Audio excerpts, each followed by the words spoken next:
So what we're gonna do is we are going to be antiquing this piece. So I already did 2 layers of the colors that I want. I went ahead and I sealed it in with, let's see, the satin acrylic finisher by Angelus. Let's see if we can get it to focus. There we go. The satin acrylic finisher. So I'll do 2 coats of this on the color, anything that's colored, to seal it in. After that, I went in with my Pro Resist and applied it using just a regular brush. And then obviously you're gonna clean your brushes in between with the 91% isopropyl alcohol. All right.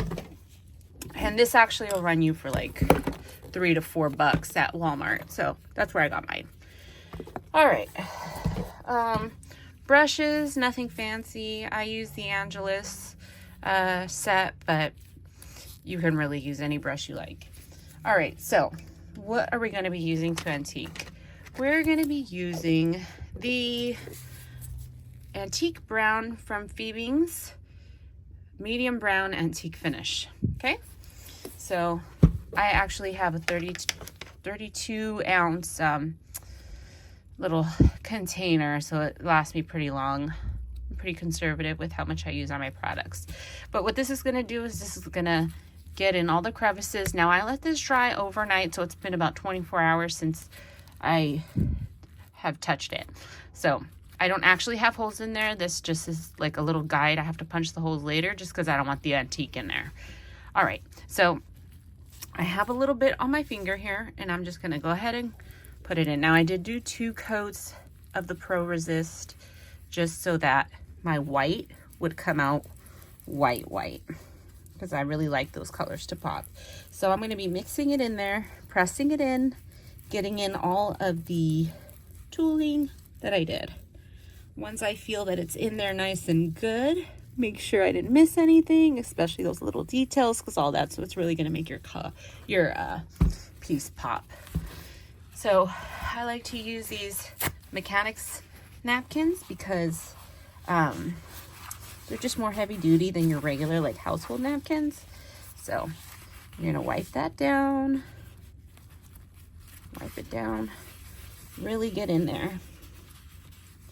Okay, you could already start to see that color pop, but I'm trying to get all the excess out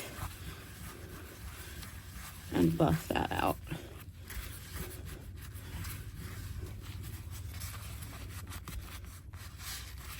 All right, so now what I'm going to do is I'm going to let this dry, probably overnight, just so that way it'll completely dry. Because if I go in and I was to put in my tan coat now,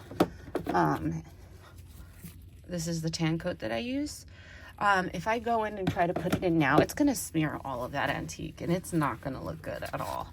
So I'm going to let this dry overnight, buff it out again. So we'll come back to that. All right. All right. So now we're back. Now we're going to take a buffing cloth and we're going to buff it out. We're taking off all the excess, make sure it's good.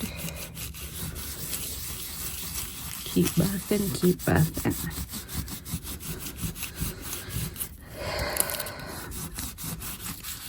All right, so I'm happy with that. Now I'm going to be tan coating.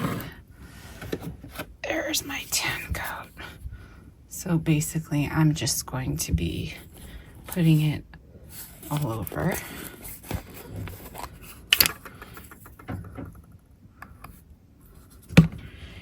I usually like to start on the outside, just thin coats. Some people apply differently. Everybody has their own way, and this is just mine. After this, we're going to let it dry overnight or a few hours, and then we're going to buff it out again. Make sure you don't apply it too thick on any other spot because then it won't look as smooth. So make sure they're nice, even tones. Okay, and we wait. All right, so now it's the next day. We are buffing this out. I already attached it to what I wanted to use this on.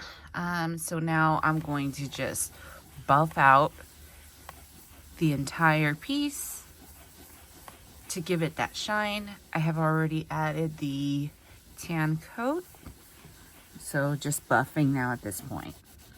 So you're going to keep buffing until you get that shine to be how you want it.